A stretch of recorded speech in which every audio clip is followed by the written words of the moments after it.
What's up, everybody? DJ Will Wonder from the Will Wonder Pod, here to wish hip hop a very happy 50th birthday. You've meant so much to me, and so I just want to be able to repay you everything I can on your 50th birthday. It's a huge milestone.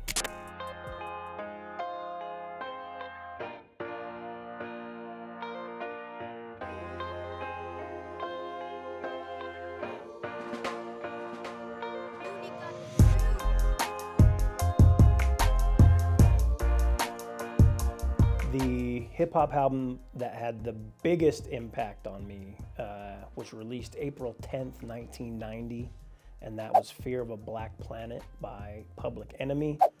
From the start, with Terminator X scratching, going into Brothers Gonna Work It Out, Polly Wanna Cracka. I mean, Welcome to the Terror Dome is one of my top 10 hip-hop songs ever.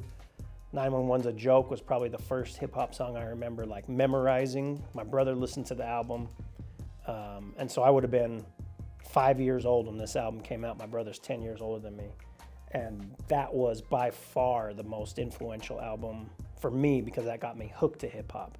And if you listen to it even now, sonically, I don't think anything sounds like it. It's 20 tracks. Some of them hit very hard, some of them are smooth, some of them are jazzy. And it ends with Fight the Power. Like, what the fuck? Craziest thing about Fear of a Black Planet is 2015, I'm DJing with my stepbrother, DJ Shawnee Boy. We're at Hookah. It's a very calm night, kind of an off night. And we get a text asking if Keith Shockley can come. And in my head, I'm thinking, there's no way this is Keith Shockley from the Bomb Squad who produced Fear of a Black Planet. And I'll be damned if it wasn't Keith Shockley that strolled in and sat down. And from that moment on, it was about 11:40. I did 15 to 20 minutes of Public Enemy, Ice Cube, BBD, everything that they had produced. And I went and told him how much that specific album, Fear of a Black Planet, meant to me, and how it made me fall in love with hip hop at such a young age, and how it still means so much to me. So it was kind of crazy to see that come full circle. I mean, who would have thought? You know what I mean? The guy who worked on all these albums in Utah on a random Friday night. Very, very dope.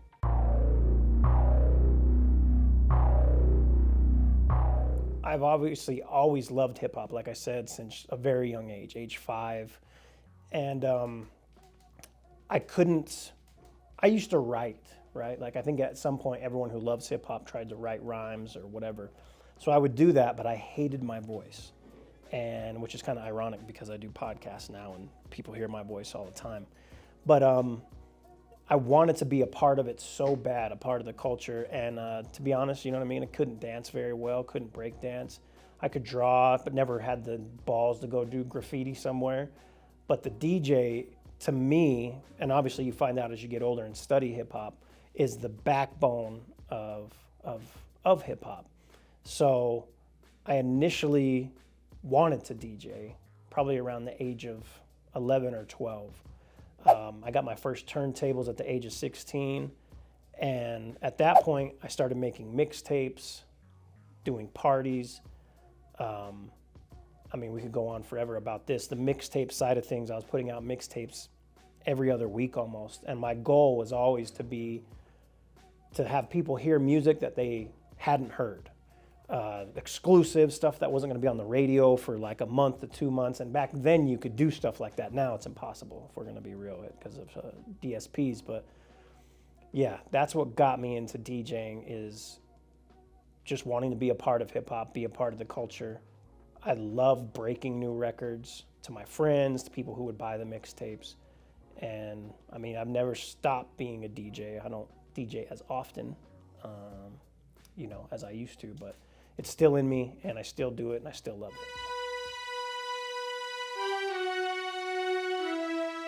So I try to think about this in a way of what are the ingredients. I think the ingredients to hip-hop's 50th birthday cake are hustle, struggle, love, poetry, fighting against the establishment. Shout out to Public Enemy. Fun. Put all that mixed together. You probably have the frosting, like maybe like a mixture of gin and juice. Frosting, a little bit of the sticky on it, I'm sure. A little bit of the green, you know what I mean? And yeah, I don't know how that would taste, but that's the ingredients in hip hop's 50th birthday cake, for sure. And love, man. I don't know if I already said that, but love.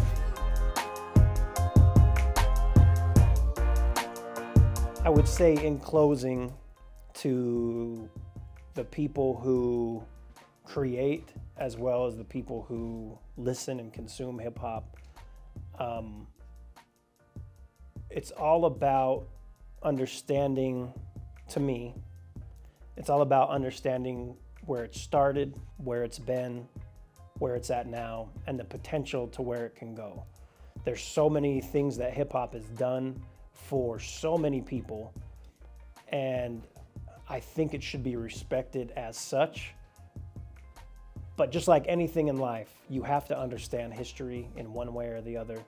So I would just urge everyone, creators and consumers alike, if you're just starting out in hip hop, you're just starting out listening, great, that's beautiful. Go back and listen to what came before and appreciate everything that those pioneers had to do to get hip hop to where it is today, to where you can pull up 1,000 songs in a matter of 20 minutes on your phone and enjoy hip hop in its entirety. It's 50 years, it's a long time. Make sure you just show respect to the ones that came before, because it's very important. And if you don't understand that now, at some point you will.